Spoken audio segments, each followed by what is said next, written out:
Hola, buenas tardes. Bienvenidos y bienvenidas a la mesa redonda dialogando acerca de la mediación y otras más a la luz de la próxima reforma legislativa. Una oportunidad para los profesionales, en pregunta. Evento que organizan el Colegio Oficial de la Abogacía, el Ilustre Colegio Oficial de la Abogacía de Madrid y la institución Media-ICAM, y el Colegio Oficial de la Psicología de Madrid y su institución de mediación, Soluciones a Conflictos. Nos encontramos con dos ponentes que nos van a acompañar en la tarde de hoy y que nos van a ayudar a entender un poco mejor ese anteproyecto de la futura ley, creemos que próxima, que va a incluir, entre otras cosas, temas muy vinculados a la mediación. Y por lo tanto yo creo que de bastante interés tanto para abogados, abogadas y psicólogos, psicólogas. Para empezar, sí quiero señalar el hecho de que este es un primer acto que organizamos en unión los dos colegios hermanos, dos colegios que llevamos muchos años colaborando en muchísimos aspectos, de dos profesiones que también venimos colaborando en muchísimos contextos y que estamos obligados y encantados de poder colaborar tanto como profesionales como, insisto, como instituciones de mediación y como colegios profesionales, ¿no? Es el primero, pero esperemos que no sea ni mucho menos el último y que sigamos trabajando de aquí en adelante por poder desarrollar el mayor número de acciones conjuntas entre unos y otros. Vamos a pasar directamente a los ponentes. En este caso vamos a empezar, luego ya presentaré a José Eugenio. Vamos a empezar con Amparo Quintana García, mediadora, abogada y docente, coordinadora de formación de la institución de mediación de Media-ICAM, del Ilustre Colegio de la Abogacía de Madrid, y es secretaria general también de la sección española de GEME, el Grupo Europeo de Magistrados para la Mediación. Aquí en esta casa, estamos ahora mismo en el Colegio de Psicólogos, también no podemos olvidar la estupenda labor que hizo como mediadora y abogada en la institución de mediación Marian Suárez durante el tiempo que estuvo gestionada por el Colegio de Psicólogos, perdonadme, por el Colegio de Psicología de Madrid. Y también ha formado parte del curso de formación de mediación durante muchísimo tiempo en la dirección del curso. Participan tanto en tiempos más remotos como durante el tiempo que lo estuve yo dirigiendo, unos cuantos años, ayudando y entregándose por completo, y es, por supuesto, también profesora en el curso actualmente. Sin más, vamos a pasar a ti, Amparo, y que nos puedas contar un poquito qué es esto. Pues muchas gracias, Santiago, por esta presentación tan cariñosa, y muchísimas gracias al Colegio de la Psicología de Madrid. Cada vez que vengo aquí es como volver un poco a casa, ¿no? Me siento a veces como el hijo pródigo que va y que viene, que se lo gasta y que cuando llega pues le reciben con los brazos abiertos, ¿no? Entonces, desde ese punto de vista, pues muchísimas gracias. Y por supuesto también muchísimas gracias a mi colegio, al Colegio de la Abogacía de Madrid y a Media-ICAM, ¿no? Que es la institución de mediación y de ADRs de este colegio.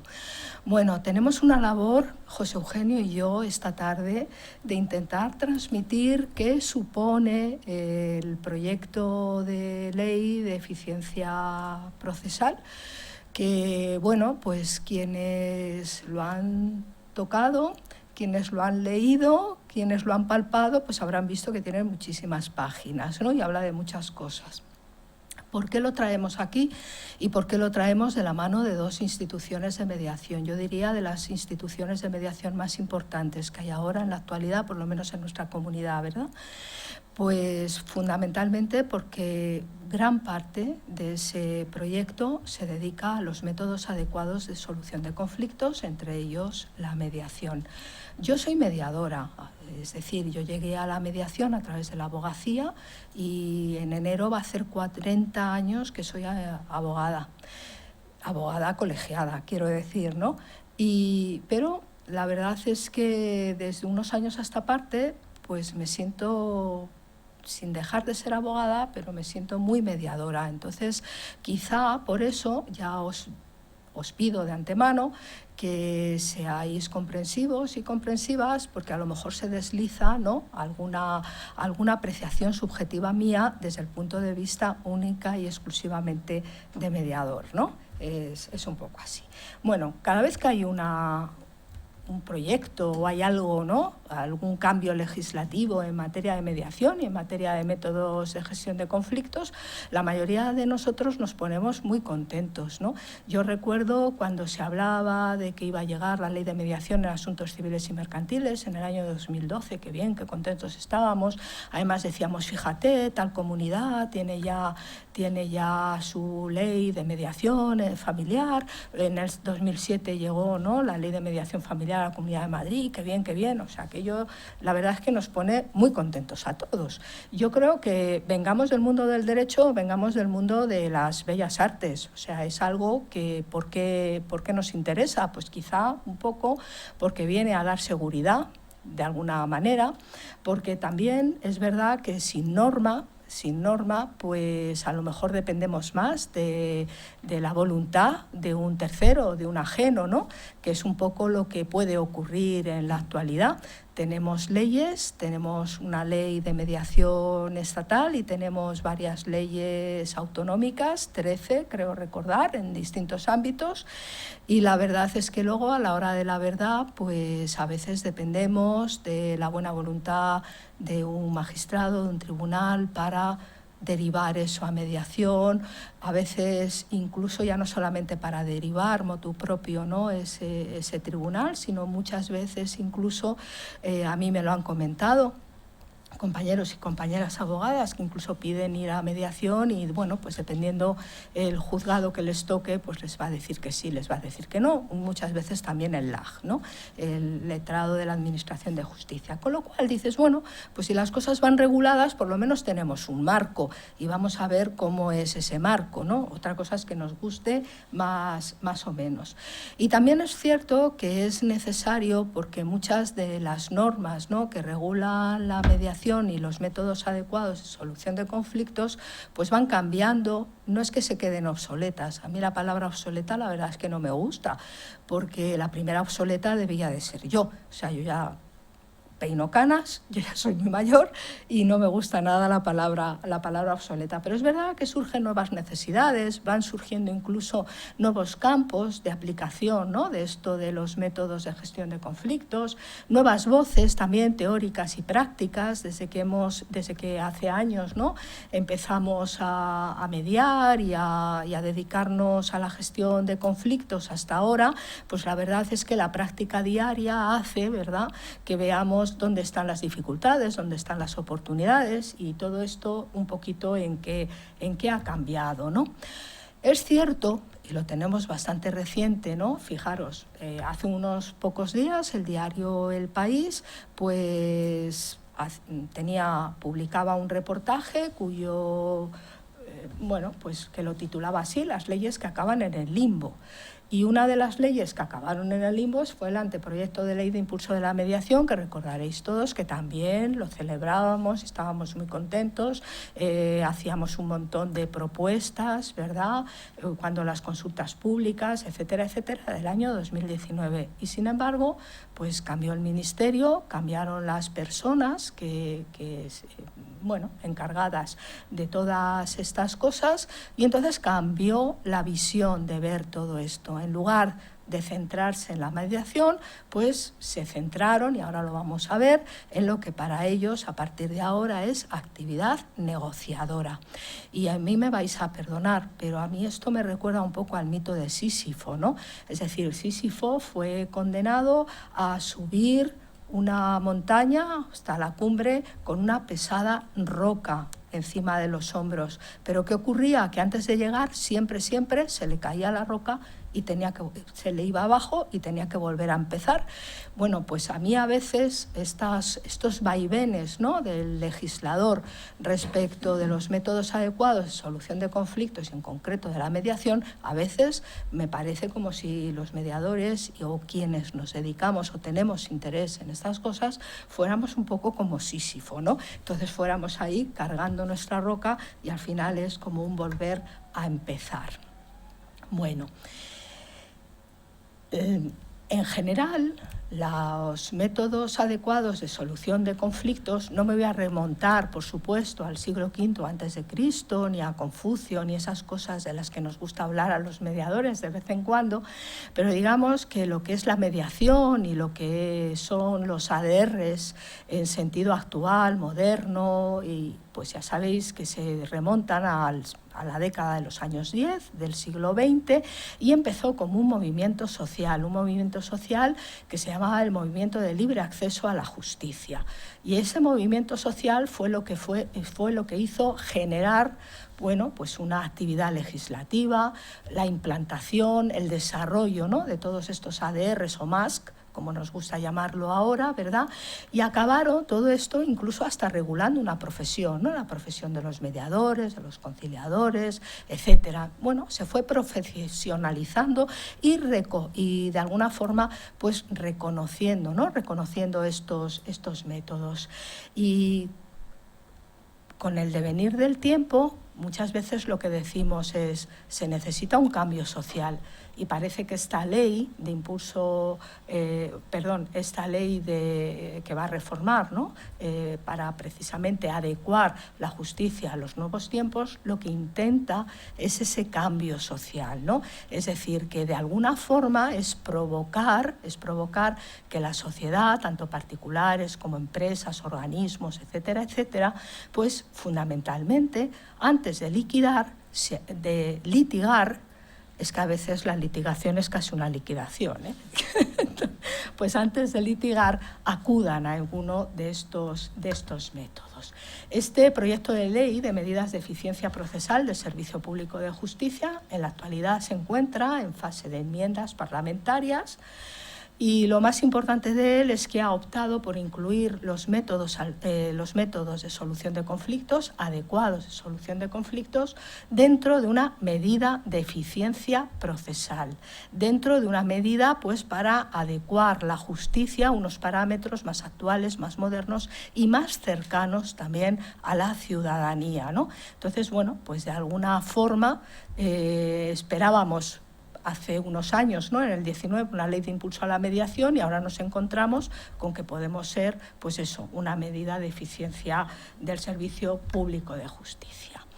¿Qué me llamó a mí lo primero la atención cuando leí el proyecto, ¿no? Ahora proyecto, antes anteproyecto, pues que en la exposición de motivos recoge una cita que ya recoge la legislación francesa, y es que antes de entrar en el templo de la justicia se ha de pasar por el templo de la concordia. Y decimos todos, qué bonito, ¿no? O sea, porque además es una exposición de motivos que no solamente coge esta cita, sino que también habla un poco de retomar el espíritu que había en el siglo XIX a través de la codificación, a través también del espíritu de las leyes de Montesquieu, de la Ilustración, etcétera, etcétera, ¿no?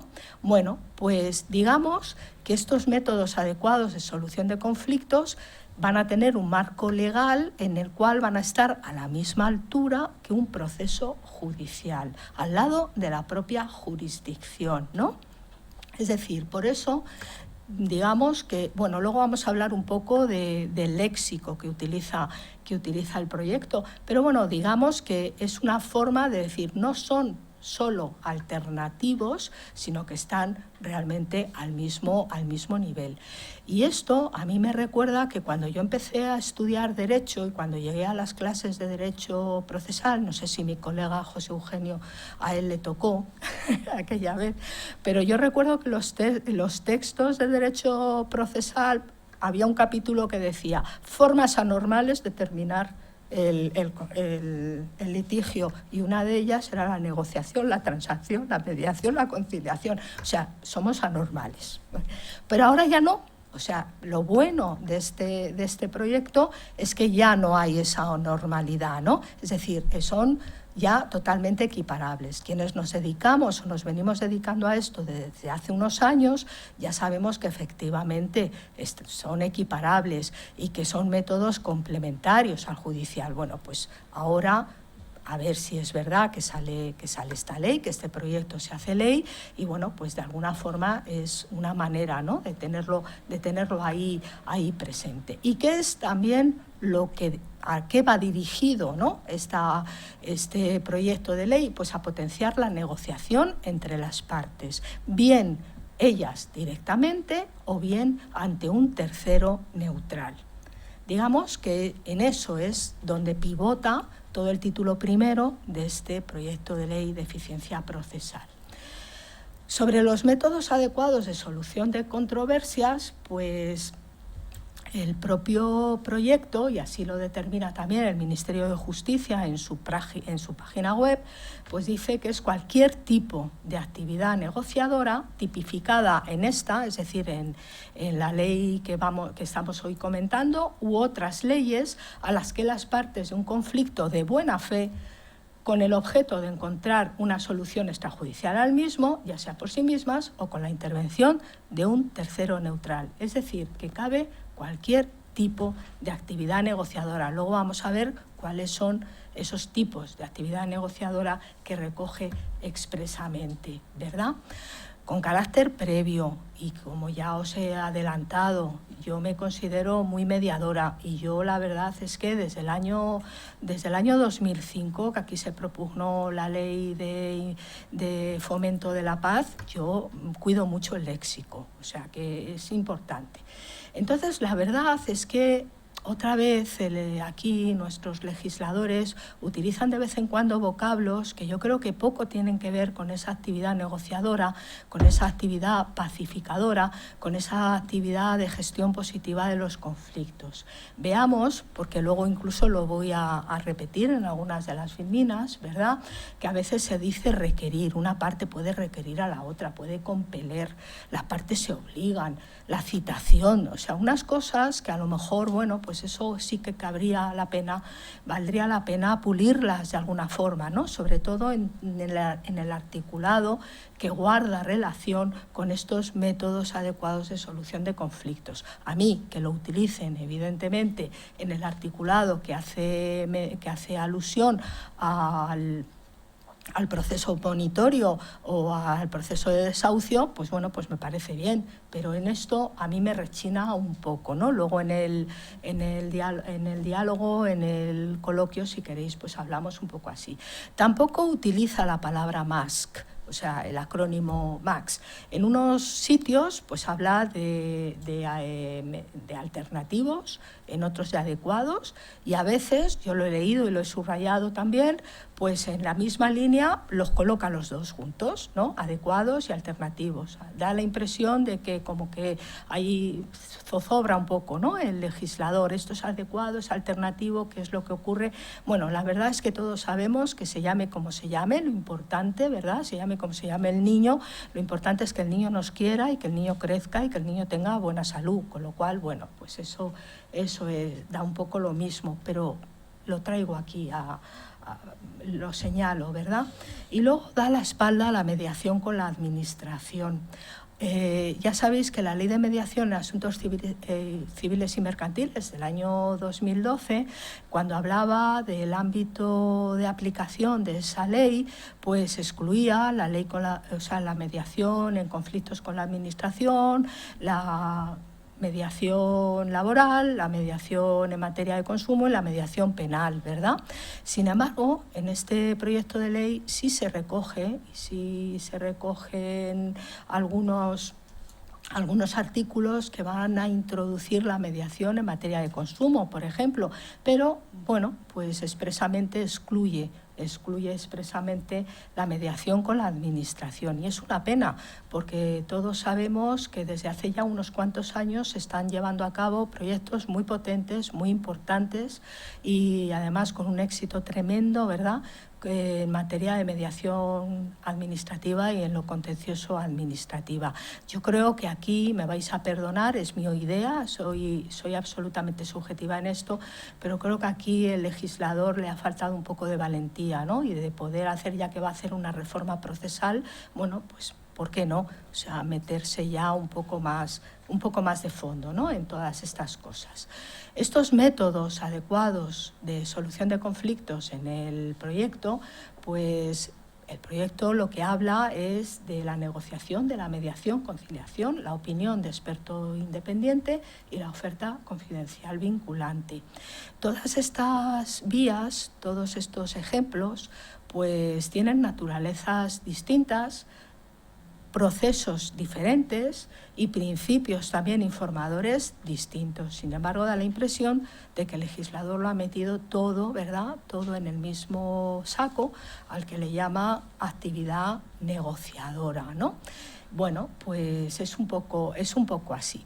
Una de las dudas que a mí me asaltan, y que luego si queréis hablamos de ello, es todo lo que esté fuera de estos tipos de MASC, estaría fuera de las consecuencias, ¿no?, de las importantes consecuencias que va a tener aplicar los MASC de cara a un litigio, de cara a un proceso judicial. Bueno, yo lo dejo ahí abierto, ¿verdad?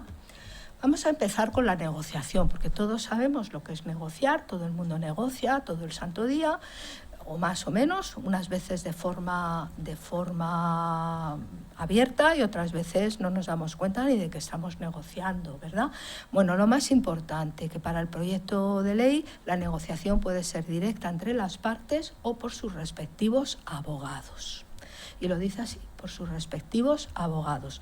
Luego veremos que no va a servir a los efectos, ¿no?, a los efectos de esta ley, no va a servir cualquier tipo de negociación espontánea, que va a tener que tener, bueno, pues un refrendo documental para luego poderlo acreditar y todo esto. Y el intento de negociación caducaría a los 3 meses si no se llega a un acuerdo o no se acepta la negociación. Luego voy a hablar sobre cómo se pide, ¿no?, alguno de estos métodos de vía negociada. Bien, respecto de la mediación, importante. La ley dice que la mediación se va a seguir rigiendo por la Ley de Mediación en asuntos civiles y mercantiles, pero luego, bueno, pues hay algunas cuestiones de matiz que sí que van a modificar, ¿no?, o que de alguna forma van a acabar modificando la ley, pero ya digo que son de matiz, luego las vamos a ver. Por ejemplo, es curioso, pero recordáis que en el anteproyecto de impulso de la mediación se hablaba de la sesión informativa y de la sesión exploratoria. Aquí, sin embargo, se habla de la sesión inicial. Es decir, que bueno, es probable que los mediadores puedan o podamos estructurar esa primera entrevista con las partes o con la parte, ¿verdad?, de la forma que queramos, pero eso sí, teniendo en cuenta que nos tenemos que remitir al artículo, no perder de vista el artículo 17 de la Ley de Mediación en asuntos civiles y mercantiles, donde habla de ese contenido mínimo de la sesión informativa, ¿no? Pero, bueno, pues se le va a llamar sesión inicial, ¿no? Y la duración máxima de la mediación, evidentemente, todos sabemos que una mediación tiene que durar el menor tiempo posible y hacerse en el menor número de sesiones posibles, pero aquí ya digamos que coge el plazo general que se le da a los métodos adecuados de solución de conflictos de 3 meses, con independencia de que las partes, claro, de mutuo acuerdo puedan prorrogarlo.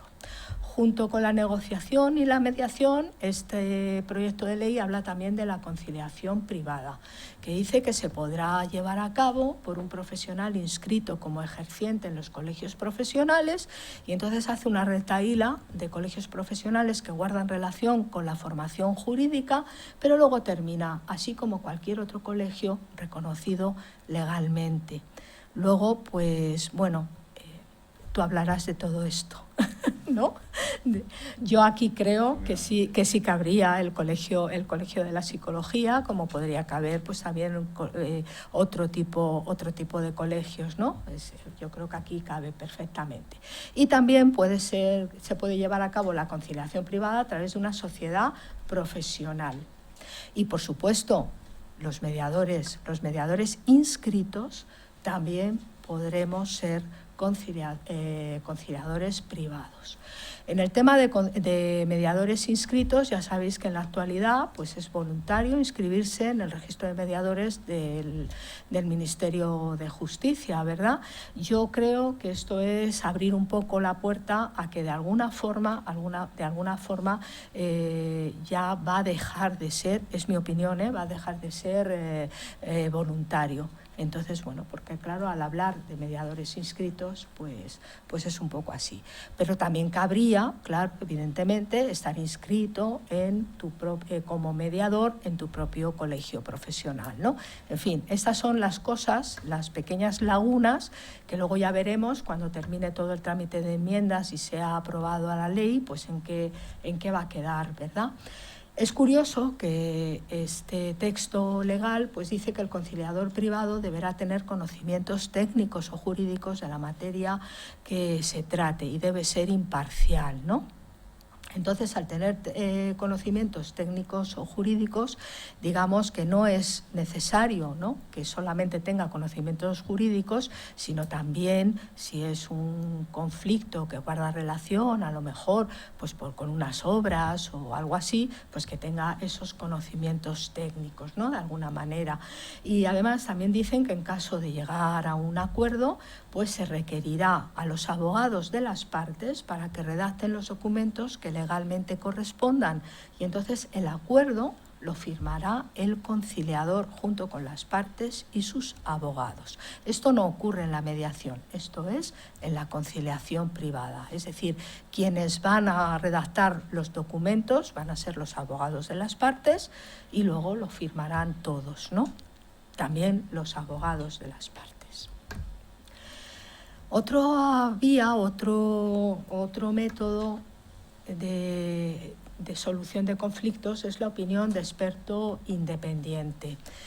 Deberá ser designado de mutuo acuerdo por las partes para que emita una opinión no vinculante. Bueno, pues el experto independiente puede ser un perito o puede ser cualquier otra persona que en un momento determinado, de mutuo acuerdo a las partes, pues digan que quieren recabar su informe, recabar su opinión, pero esta opinión, es importante, no es vinculante. Cuando emita el experto su informe, las partes pueden modificar aquellas cosas que crean del informe para adecuarlo a lo mejor más a sus intereses, a sus necesidades y poder alcanzar el acuerdo, ¿no? Eso también es importante. Y luego tenemos la oferta vinculante confidencial. Tengo que decir que son varias las asociaciones de mediación que han pedido la retirada de la oferta vinculante confidencial del aparato o del saco de los métodos adecuados de solución de conflictos, porque pues se entiende que no es un verdadero ADR, no es un verdadero MASC. ¿En qué consistiría esta oferta vinculante confidencial? Bueno, ya sabéis que viene del derecho anglosajón, se hace mucho en los tribunales anglosajones, en el Reino Unido y en la Commonwealth es bastante conocida, y ahí lo que hacen es que el abogado de una de las partes, en una plica cerrada, le entrega al tribunal cuál es su oferta, el tribunal dicta sentencia y luego, al abrir la plica, pues ve realmente ahí qué es lo que se ha aceptado y no se ha aceptado, sobre todo para el tema de las costas. Pero aquí, en lo que respecta a este proyecto de ley que se ha metido la oferta vinculante confidencial, pues es una oferta por escrito que una de las partes no se la manda al tribunal, porque se supone que todo esto tiene que ser previo, ¿no?, a la actividad en los tribunales, sino que se la manda a la otra o a las otras partes con el propósito de poner fin a la controversia, ¿no? La oferta es vinculante para quien la propone, es decir, que si yo se la mando a José Eugenio y en mi oferta pues digo que le voy a pagar 500.000 euros, eso es vinculante para mí. Y entonces es irrevocable si él la acepta. Es decir, que no podremos ir a juicio para decir que no estábamos. Eso es irrevocable una vez que se acepta. Pero claro, esto también tiene un periodo de caducidad. Es decir, la oferta que yo hago durará un mes, transcurrido el cual, si no se acepta, pues entonces decae, ¿no? Y la parte proponente, yo pues podré acabar interponiendo una demanda. Se ha hablado mucho del requisito de procedibilidad, ¿no? De todos estos métodos adecuados de solución de conflictos a la luz de esta reforma, ¿no? De esta reforma procesal y de esta reforma legal. Hay que acreditar haber utilizado alguno de estos métodos antes de interponer una demanda. Es decir, en todos los casos, bueno, en la mayoría de los casos. Antes hemos dicho que se va a aplicar sobre todo en materia civil y mercantil. Y eso la verdad es que es un universo bastante grande, ¿no? Que coge también los temas, por supuesto, de derecho de familia. La ley lo que va a decir es que no es exigible cuando se trate de tutela judicial de los derechos fundamentales, también en aquellas medidas previstas por el artículo 158 del Código Civil, que para quienes no estáis familiarizados con ellas, pues son medidas que a veces se piden, ¿no? Pues cuando hay discrepancia en la patria potestad, por ejemplo, de los hijos, y a veces se piden con carácter de urgencia, pues porque hay que decidir si vacunar o no vacunar a los hijos, y si matricularlos o cambiarlos de colegio, etcétera, etcétera. Tampoco será exigible en los temas de internamientos forzosos, en los temas de tutela sumaria por la tenencia o posesión de una cosa o derecho, es decir, cuando alguien, por ejemplo, pues se mete en nuestra propiedad, ¿no? Pues en nuestra parcela, y a lo mejor pues corre un muro que había o empieza a hacer algún tipo de obras, etcétera. Bueno, pues ahí no es necesario irnos antes a un MASC, sino que podemos interponer la demanda directamente. En temas de ingresos de menores con problemas de conducta y en todos los temas de jurisdicción voluntaria. Y tampoco será obligatorio, como ya he adelantado antes, cuando una parte sea del sector, una entidad del sector público, ¿no? Bien, ¿qué hacemos? Porque claro, decimos, hay un conflicto, hay dos partes que no se entienden, están barajando la posibilidad de interponer una demanda, pero tenemos que irnos a uno de estos métodos adecuados de solución de conflictos. Una parte tiene que dirigirse a la otra parte o a las otras partes. Fijaros, es importante, en el momento que una parte se dirige a la otra proponiéndole negociación, conciliación, mediación, etcétera, se suspenden y se interrumpen los plazos de prescripción y de caducidad. Es decir, que si teníamos un año a lo mejor pues para reclamar por una acción de daños y perjuicios, pues porque nos han estropeado las dos alfombras que hemos llevado al tinte o algo por el estilo, pues en el momento que nosotros nos dirigimos a esa tintorería para de una manera formal, ¿no?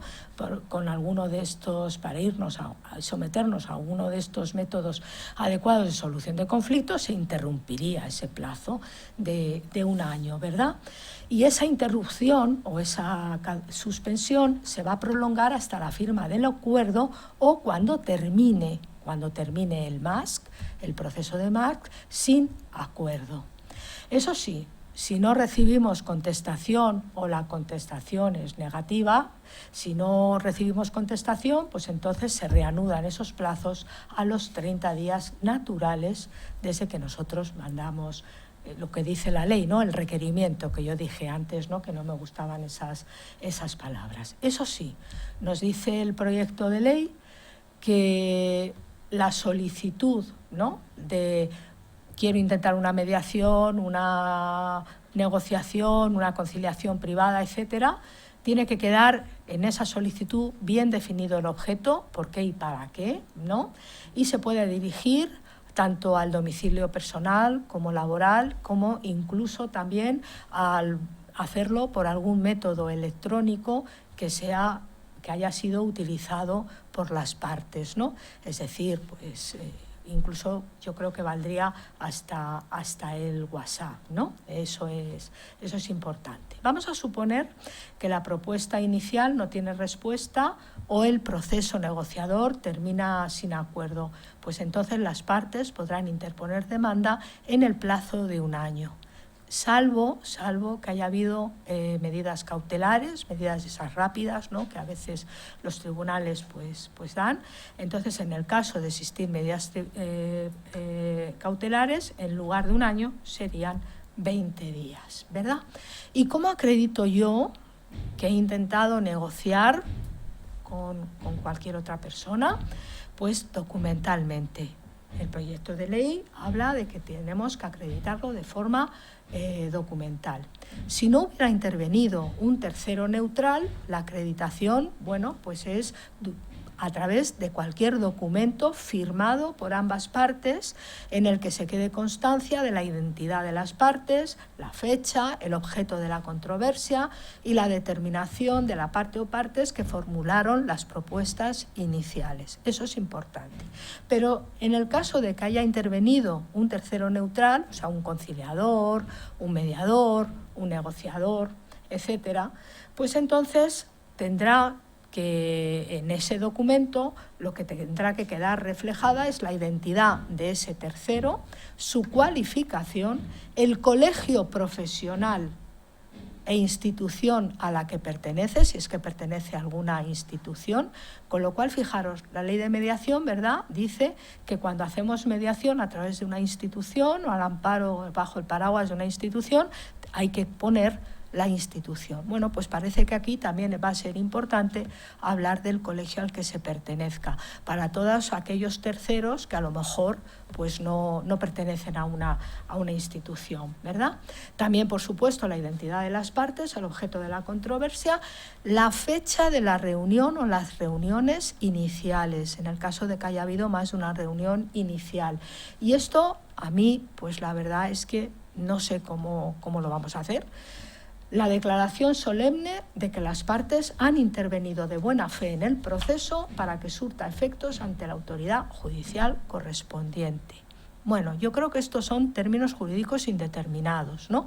Porque yo la buena fe la presumo siempre, a mí me lo enseñaron así en primero de Derecho y yo la presumo siempre, la buena fe de las partes. Pero claro, una declaración solemne diciendo esto, pues no sé, bueno, al final pues será... Ya veremos, ¿no?, cómo termina esto y qué es lo que podremos hacer. Y fijaros, eso también es importante. Dice el proyecto de ley la parte requerida, es decir, la otra parte, si no se hubiera comparecido o hubiera rehusado la invitación a participar en la actividad negociadora, se consignará también la forma en que se le ha requerido la justificación de haber sido realizada, es decir, si lo hemos hecho por correo certificado con aviso de recibo, pues tendremos que ponerlo ahí también, la fecha de recepción de la misma, ¿no? Es decir, que hay que dar un poquito más de información que lo que ahora mismo, al amparo de la Ley de Mediación en Asuntos Civiles y Mercantiles, estamos acostumbrados, ¿no?, a dar. Luego se entenderá que se ha producido la terminación del proceso sin acuerdo si transcurren 30 días naturales, como he dicho antes, desde la fecha de recepción de la propuesta por la parte requerida y no se mantuviera la primera reunión o el contacto, ¿no?, dirigido a empezar ese proceso negociador, o si transcurrieran 3 meses desde la fecha de la primera reunión, de la primera sesión, sin haber llegado a un acuerdo. Pero eso sí, las partes tienen derecho a prorrogar, por supuesto, igual que sucede ahora, a prorrogar ese plazo. Bien. Sobre el proceso negociador. En el proceso negociador, en cualquiera de los MASC que están recogidos en este proyecto de ley, va a ser confidencial entre las partes, para las partes y para el tercero neutral también. Además, insisto, en cualquiera de sus variantes, ¿no? Excepto, bueno, pues cosas que ya conocemos un poco por la ley de mediación, salvo si la información relativa a si las partes acudieron o no a esa sesión inicial, y luego, por supuesto, todas esas cuestiones, ¿no?, que según este nuevo texto, pues también tendremos que informar de cómo han sido requeridos, si rehusaron la carta, en fin, toda esa serie de cosas. También cuando las partes dispensen del mismo, expresamente y por escrito, de la confidencialidad, cuando un juez del orden jurisdiccional penal ordene la dispensa del deber de confidencialidad en resolución motivada.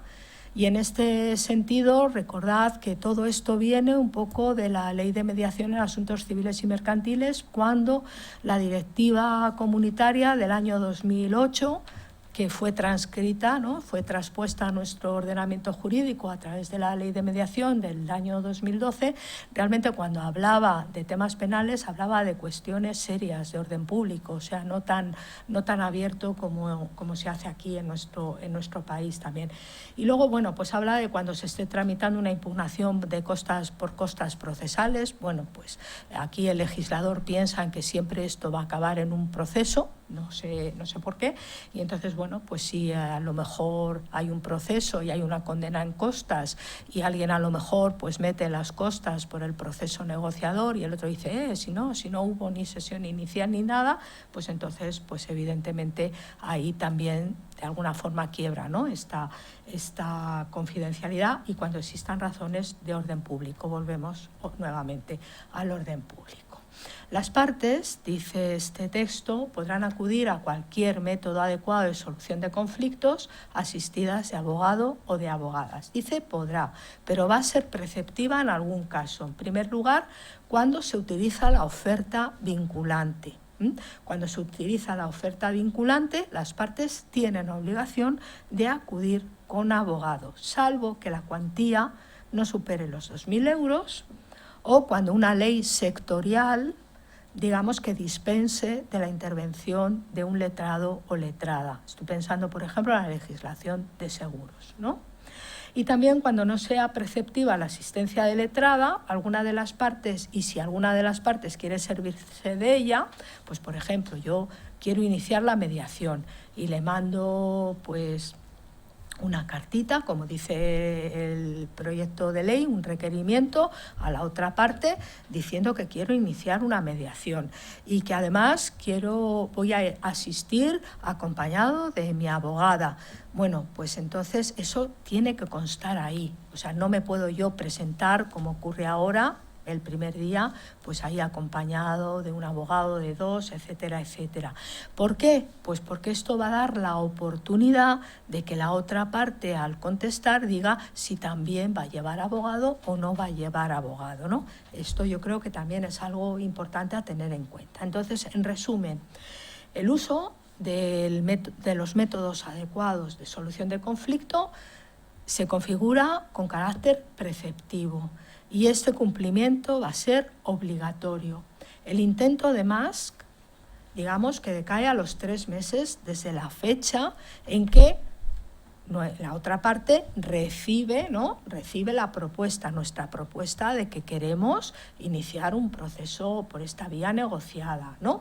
O en su caso, desde la fecha en que se inició el MASC, sin acuerdo, salvo que las partes quieran prorrogarlo, ¿verdad? ¿Qué ocurre en estos casos? Pues que las partes deben iniciar un nuevo MASC. Es decir, si decae el derecho, dices, pues, en fin, esto lo está disponiendo así el legislador, pues ya no estoy en mediación, pues ahora me tengo que ir a una conciliación, y así sucesivamente. Yo no sé para qué sirve esto, porque evidentemente a veces si una vía se agota, pues a lo mejor es que las partes han agotado ya, pero bueno, nunca se sabe, ¿eh? Vamos a darle una oportunidad a la paz. Y en el caso de la oferta confidencial vinculante, pues solo podrá acudirse a la vía judicial cuando sea rechazada o no sea aceptada de forma expresa en el plazo de 1 mes. Respecto del acuerdo, el acuerdo tiene que estar documentado, no va a valer un acuerdo verbal. El acuerdo, aunque sea una negociación entre partes, va a tener que estar documentado y el proyecto de ley establece unos requisitos mínimos, como son la identidad, domicilio de las partes, la identidad del tercero neutral, si es que ha intervenido, lugar, fecha, etcétera, y decir que se ha seguido un procedimiento de negociación ajustado a las previsiones de la Ley de Eficiencia Procesal. Se tiene que firmar por las partes o sus representantes y cada una de ellas, dice este texto legal, tiene derecho a obtener una copia. Si interviene un tercero neutral, entregará un ejemplar a cada una de las partes y deberá reservarse otro para su conservación. En el caso de la mediación, yo entiendo que como no ha sido modificado expresamente por este proyecto de ley el artículo de la Ley de Mediación en Asuntos Civiles y Mercantiles, en el que se dice que podemos destruir el expediente a los 4 meses desde que se terminó la mediación, pues yo entiendo que, evidentemente, si el tercero neutral es un mediador, pues puede conservarlo por el tiempo que quiera, pero no está obligado a tenerlo más de 4 meses. El acuerdo puede ser total y parcial y será vinculante para las partes y además, fijaros, dice el proyecto de ley, no podrán las partes presentar demanda con igual objeto, es decir, que se han llegado a un acuerdo, han llegado a un acuerdo. No basta, o sea, no vale después irse a una demanda con el mismo objeto. Y contra lo acordado, es decir, contra lo que las partes han firmado en ese acuerdo, solamente se podrá ejercitar la acción de nulidad del acuerdo por las causas que invalidan, las causas generales que invalidan los contratos, pues, por ejemplo, un problema en el consentimiento, etcétera. Bien.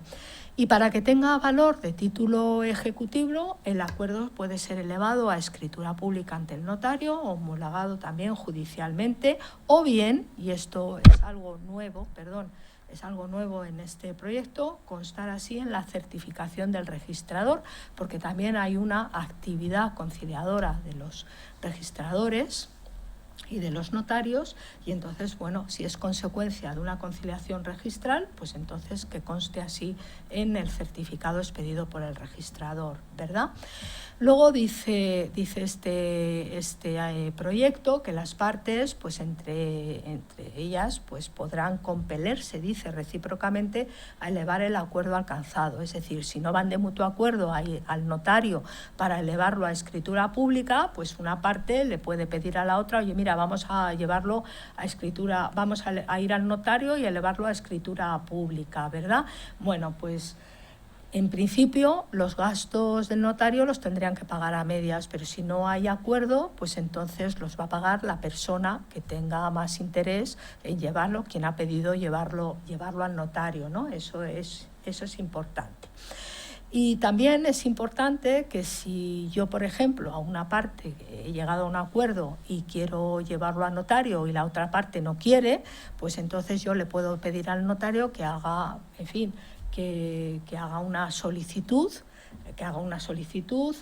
para que quede ya constancia, digamos, de manera pública que yo quiero elevarlo a escritura pública y la otra persona no quiere. Entonces, evidentemente, si al notario tampoco le contesta, pues se podrá elevar a escritura pública. En ningún caso será necesario que el tercero neutral, se llame mediador, conciliador, negociador o como se llame, vaya al acto del otorgamiento de la escritura. Y luego también, cuando la ley lo exija o el acuerdo se hubiera alcanzado en un proceso de negociación derivado de algún tribunal o de los juzgados, pues las partes pueden pedir la homologación del acuerdo. Respecto de honorarios, incentivos y costas, bueno, ya vamos terminando. Pues hemos dicho antes que las partes pueden acudir, ¿verdad?, a cualquiera de estos métodos adecuados de solución de conflictos junto con sus abogados. Entonces, cada parte pues pagará los honorarios de sus abogados. En el caso de que intervenga un tercero neutral, pues pasa un poco como hasta ahora, es decir, el tercero neutral, mediador, conciliador, etcétera, pues tendrá que acordar previamente con las partes cuáles son sus honorarios y la forma de pago, ¿no? Evidentemente. El proyecto de ley también contempla algunos incentivos y algunos incentivos tanto negativos como positivos para que de alguna forma los particulares, las empresas, la ciudadanía en general, pues acuda a estos métodos adecuados de solución de conflictos. Por ejemplo, la posibilidad de que condenen en costas incluso a quien gane el pleito, siempre que se demuestre que rechazó la oferta, que rechazó el acudir a un proceso, una vía negociada, etcétera, etcétera, ¿no? Luego, además, a efectos de IRPF, pues un acuerdo, esto es en materia de familia, ¿no? Si se ha llegado a un acuerdo en cuanto a los alimentos de los hijos, pues la anualidad de alimentos de los hijos percibidos de un progenitor no se van a considerar indemnización, ¿no? Es decir, a efectos de IRPF, pues eso puede tener también alguna ventaja, ¿no? Luego hay una serie de materias específicas. Entonces, dice el proyecto, ya hemos dicho antes, que la mediación seguirá regulándose por la Ley de Mediación en Asuntos Civiles y Mercantiles, la conciliación ante notario por lo dispuesto en la Ley de Notariado, la conciliación ante el registrador por la Ley Hipotecaria y la conciliación ante los letrados de la Administración de Justicia por lo establecido en la Ley de Jurisdicción Voluntaria. Nos dice este proyecto de ley que en el plazo de un año desde la entrada en vigor de la ley, pues entonces el Ministerio de Justicia y el Gobierno remitirá a las Cortes un proyecto de ley sobre el estatuto del tercero neutral. Y yo creo que ahí eso sí que nos afectaría a todos, nos dediquemos a la mediación, a la conciliación, etcétera. Pero bueno, es un año, es un año a contar desde entonces. Y también es importante que en la disposición adicional cuarta se establece que, bueno, la posibilidad de que se constituyan, digamos un poco con la unificación, ¿no? O con cada uno en los ámbitos de sus respectivas competencias por el Ministerio de Justicia, las comunidades autónomas, pues constituir lo que son centros MASC, ¿no? Una especie de centros públicos de métodos adecuados de solución de conflictos, pues para llevar el control, el seguimiento, las estadísticas, los registros de los terceros neutrales, etcétera, etcétera, ¿no? Y también para facilitar el acceso de la ciudadanía a estos métodos. Para quienes somos mediadores, ¿esto en qué nos puede afectar? Bueno, pues siempre, por lo menos yo por lo que testo, ¿no?, entre mis compañeros y compañeras mediadoras, pues es que se puede confundir los distintos métodos adecuados de solución de conflictos. Al final, a ver esto como en la práctica cómo se lleva, a ver si todo esto tan bonito, ¿no?, de que una parte tiene que dirigirse a la otra para proponerle una negociación, a ver si al final va a ser un burofax con los efectos a veces, ¿no?, que para las emociones tiene recibir un burofax, ¿no?, de la persona con la que tienes un conflicto, ¿verdad? A veces, bueno, pues esto puede causar cierta confusión, pero la verdad es que yo creo que tenemos algunas fortalezas y también las oportunidades, y es que los mediadores, yo creo, pueden desarrollar cualquier tipo de método adecuado de solución de conflictos. ¿Por qué? Porque los mediadores son formados para saber gestionar los conflictos, analizarlos. Tienen una formación en técnicas, en herramientas, son facilitadores de la comunicación, y eso es muy importante. Cuando hablamos de negociación, claro, la gente a veces no le da importancia, pero es que la negociación, para hacerla bien, es un proceso también de comunicación. Con lo cual yo creo que de alguna manera tenemos que quedarnos, ¿no?, con esa O de oportunidad, intentar no quedarnos atrás, ¿no?, en todo esto. El otro día hablaba yo con una compañera mediadora y me decía, es que al final quienes solamente somos mediadoras nos vamos a quedar atrás absolutamente de todo.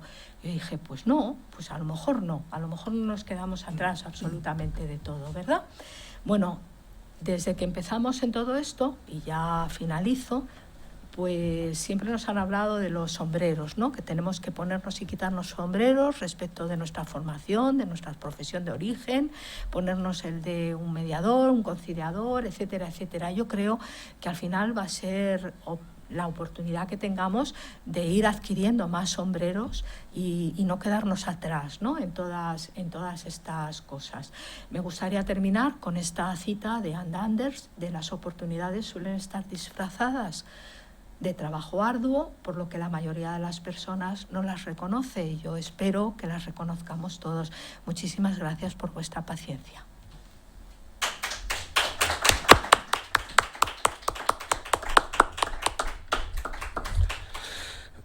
Muchas gracias, Amparo. Me imagino que en casa y aquí estarán como yo tomando notas como locos de las cosas que nos has contado, muchísimas. Has planteado de todas maneras en un momento dado el tema de voy a evitar la apreciación subjetiva, aunque algo se me escapará. Te invito a la parte del diálogo a que directamente nos metamos con apreciación subjetiva también. Pero vamos a pasar ahora a nuestro segundo ponente, José Eugenio Gómez Muñoz. Es abogado, responsable de la asesoría jurídica del Colegio Oficial de la Psicología de Madrid.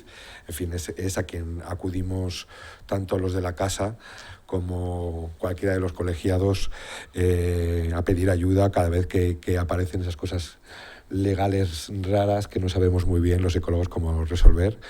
Y por eso le habíamos invitado especialmente en el día de hoy a que pudiera ayudarnos a entender, aclararnos un poco qué repercusiones tiene esto, qué repercusiones tiene esta ley, y además también desde el enfoque de nuestro propio colegio de la psicología.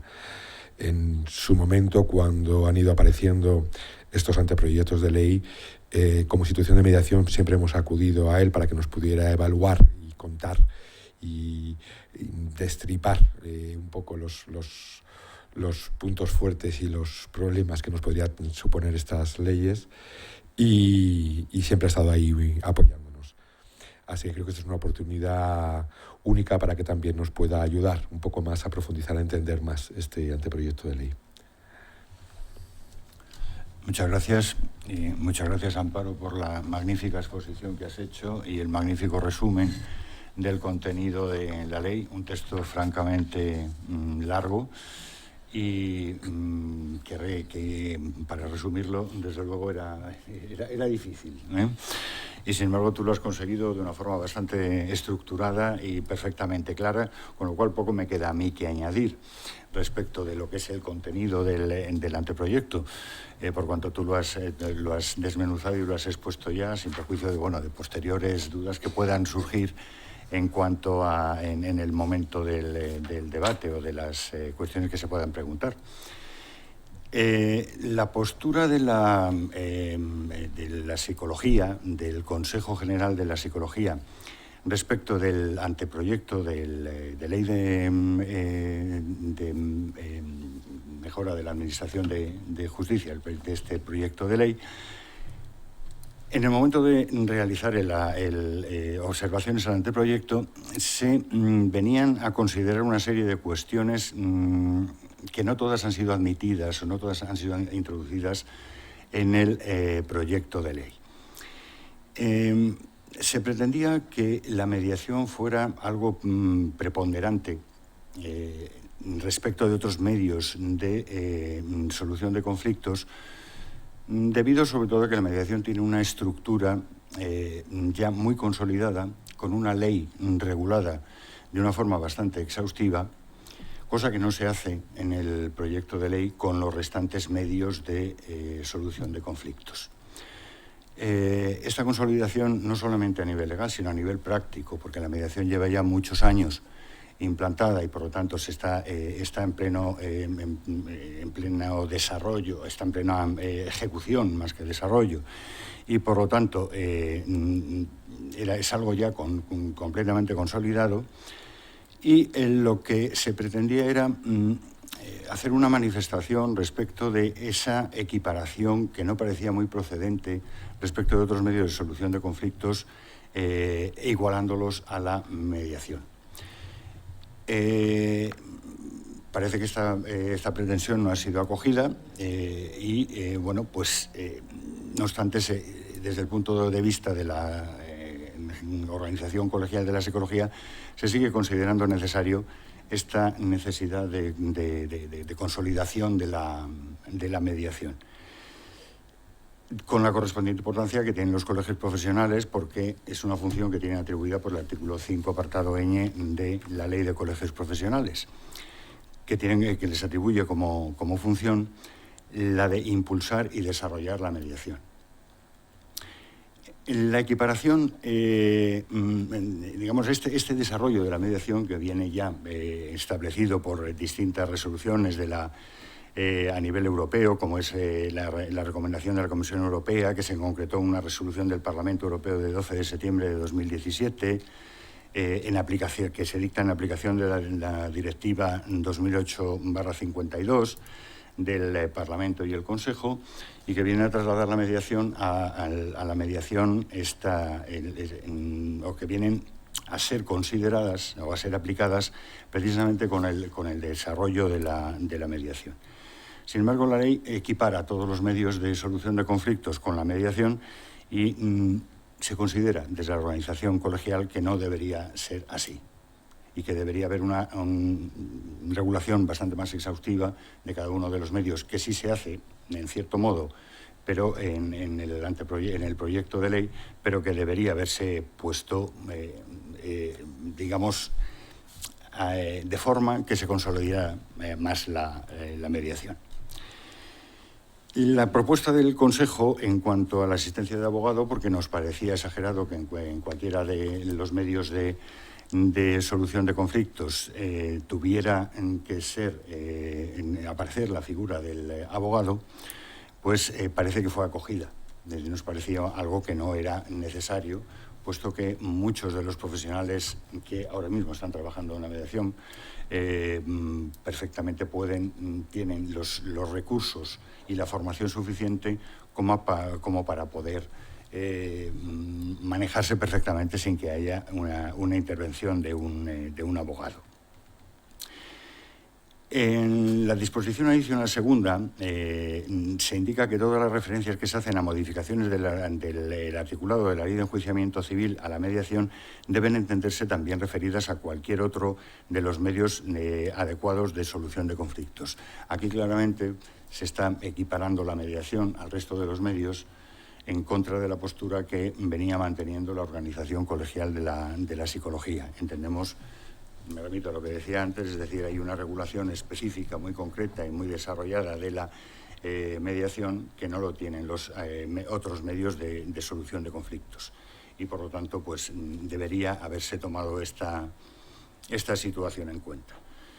Por otra parte, era pretensión de la Organización Colegial de la Psicología que se extendieran los medios de solución de conflictos a los litigios o conflictos que puede haber con las administraciones públicas.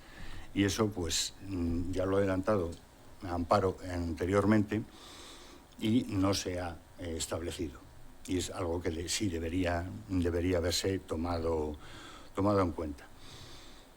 Por otra parte, es destacable el papel de los colegios profesionales. Debería habérseles dado quizá más preponderancia o más en relieve, pero al menos en el artículo 14, cuando habla de la conciliación privada, se les menciona y se tiene en cuenta que para esta conciliación privada, si hay un tercero que interviene como conciliador, debe estar incorporado a un colegio que esté reconocido legalmente. Es decir, cualquier persona que esté colegiada, pero lógicamente que tenga los conocimientos técnicos o jurídicos que estén relacionados con la materia que esté tratando.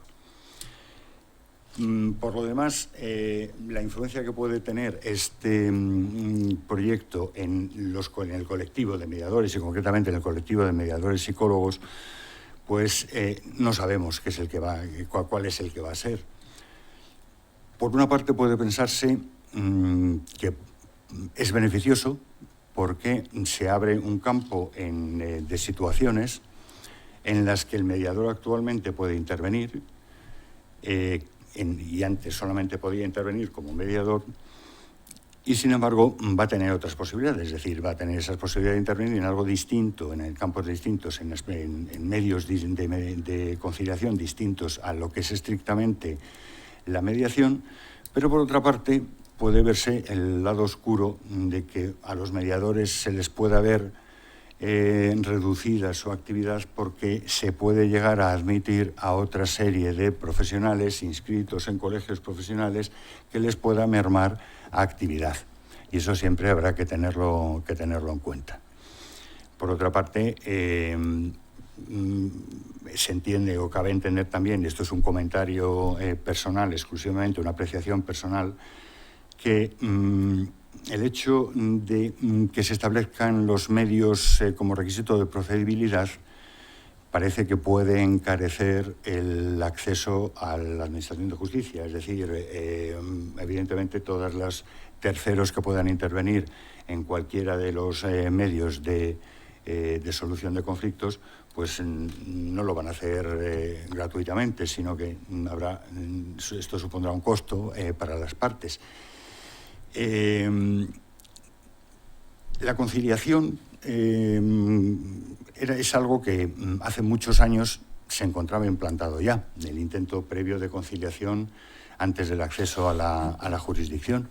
En algunas ocasiones pues, se ha ido reduciendo paulatinamente hasta que se ha desaparecido en materia civil y mercantil. Y ahora parece que vuelve a resucitar con este proyecto de ley esta necesidad de que de establecer como requisito de procedibilidad la implantación o el desarrollo de cualquier medio de solución de conflictos. Por lo demás, una vez expuesta la visión que tiene la organización colegial de la psicología, solamente me queda remitirme, como digo, a la magnífica exposición que ha hecho mi compañera Amparo, porque ha descrito exhaustivamente el contenido de la norma y a mí no me quedaría nada más que añadir. Por lo tanto, muchas gracias por la atención y quedo a disposición de cualquier aclaración.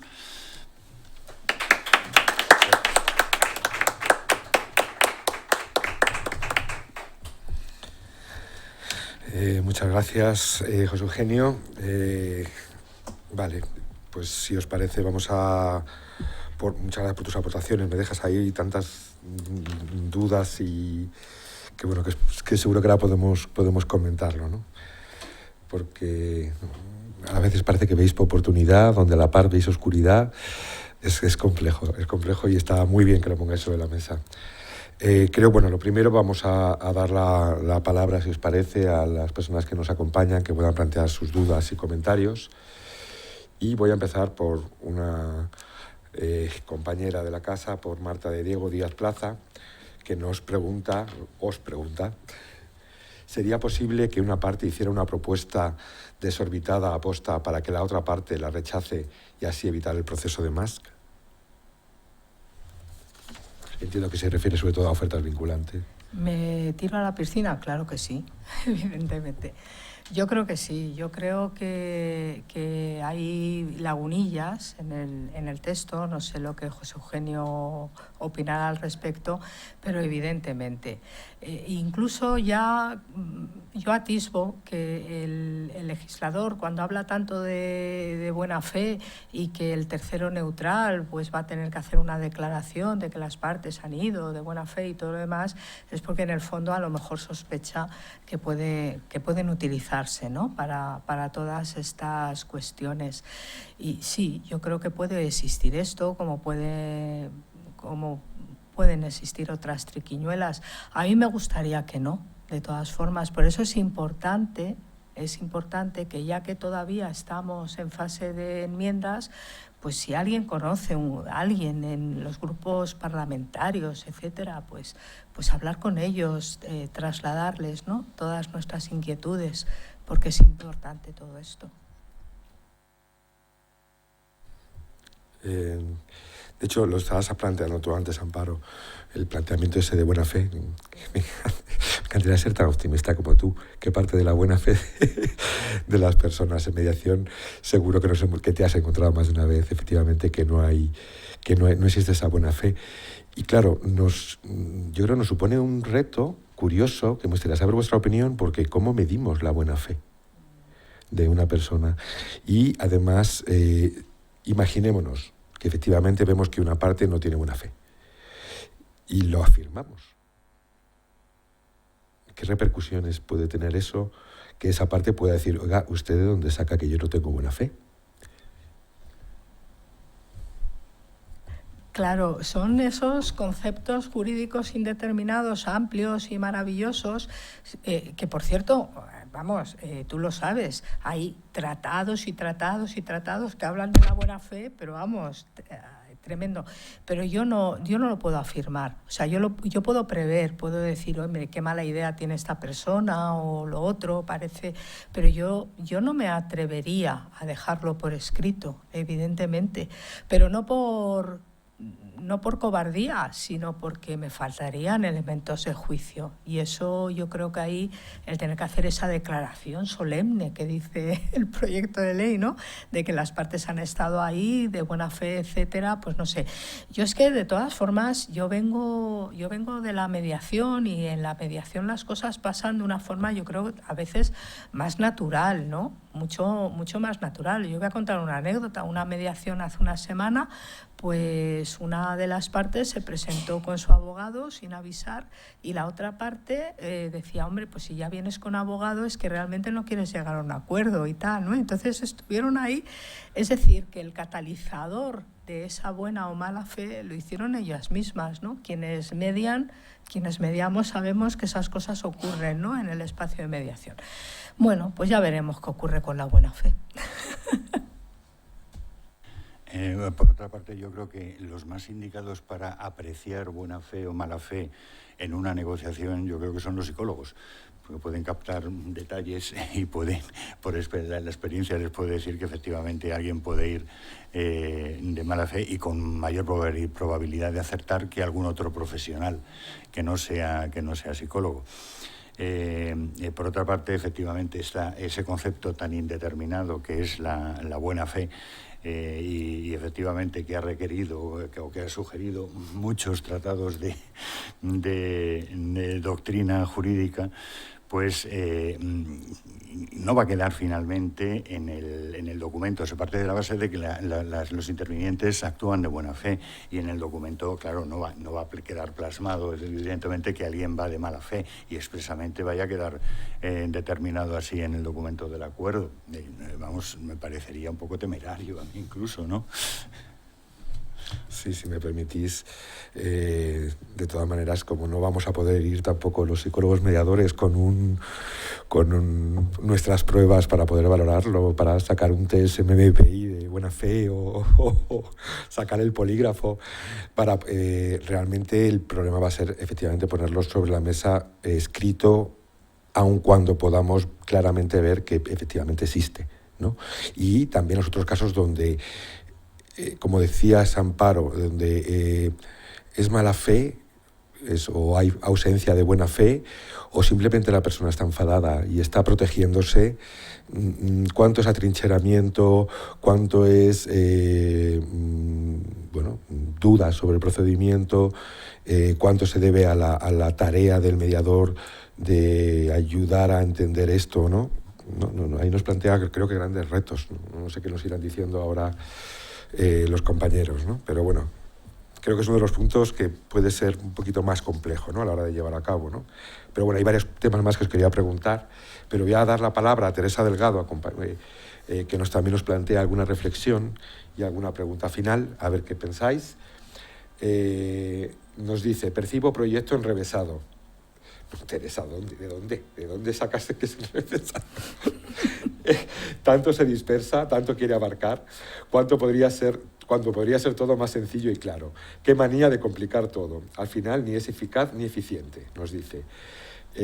Sigo pensando que la información y difusión social es la manera de que esto salga adelante. ¿Por qué no se ha hecho? ¿Qué intereses lo obstaculizan? Os envío la pregunta de Teresa. Bueno, yo creo que los dos hemos partido de la base de que efectivamente es un proyecto complicado, enrevesado. Sí, Podía haber sido mucho más sencillo, por supuesto que sí. Yo soy partidaria de la sencillez siempre. ¿Que por qué no se ha hecho? Pues no lo sé, realmente no lo sé. Nadie me lo ha contado.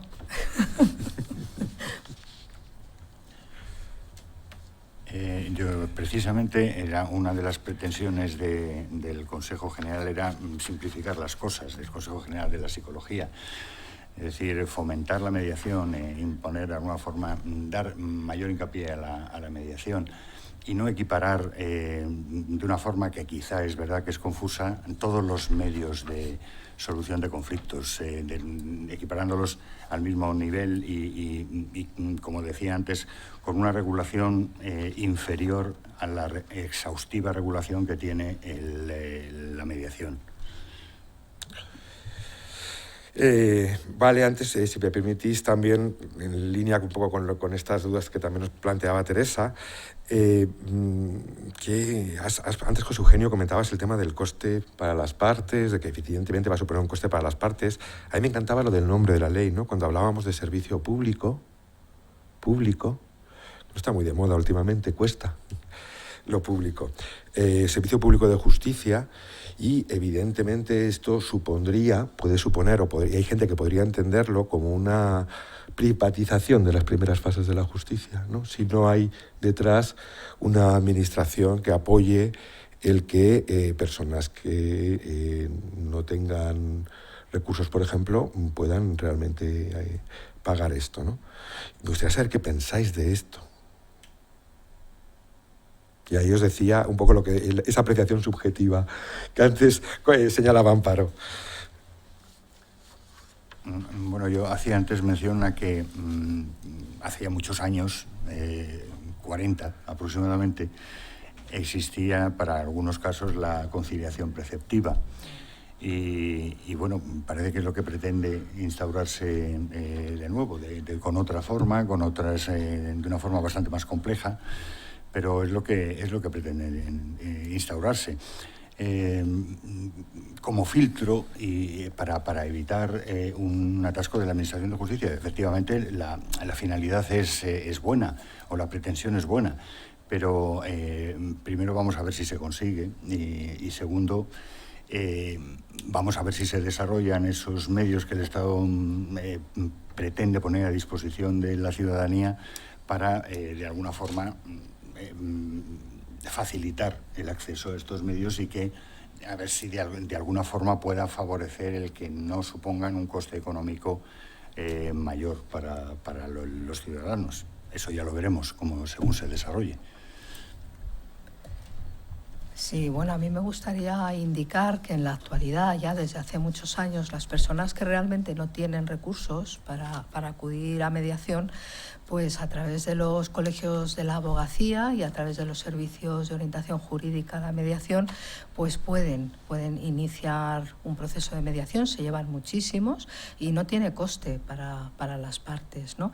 Es decir, que eso está recogido ya en la Ley de Asistencia Jurídica Gratuita. El proyecto de ley también hace alusión, ¿no?, a esta ausencia de recursos, ¿no?, precisamente para facilitarlo. Respecto de los que sí tienen recursos y a veces se quejan, ¿no?, porque incluso compañeros míos abogados que en teoría me quieren mucho, pero muchas veces me dicen, hombre, es que eso es encarecer el proceso y tal. Y yo muchas veces digo, pero a que cuando tú a tu cliente le indicas que hay que buscarse una pericial, no lo piensas. O sea, porque siempre tiene que ser a costa de los mediadores. Es mi opinión subjetiva, nada más. Entonces, bueno, yo creo que las personas sin recursos van a tener acceso, como lo tienen ahora, ¿no?, acceso a los MASC y bueno, yo creo que su derecho no va a ser conculcado en ese sentido. Vendrán a lo mejor de otras personas esas reticencias, no lo sé, que puede que tengas razón.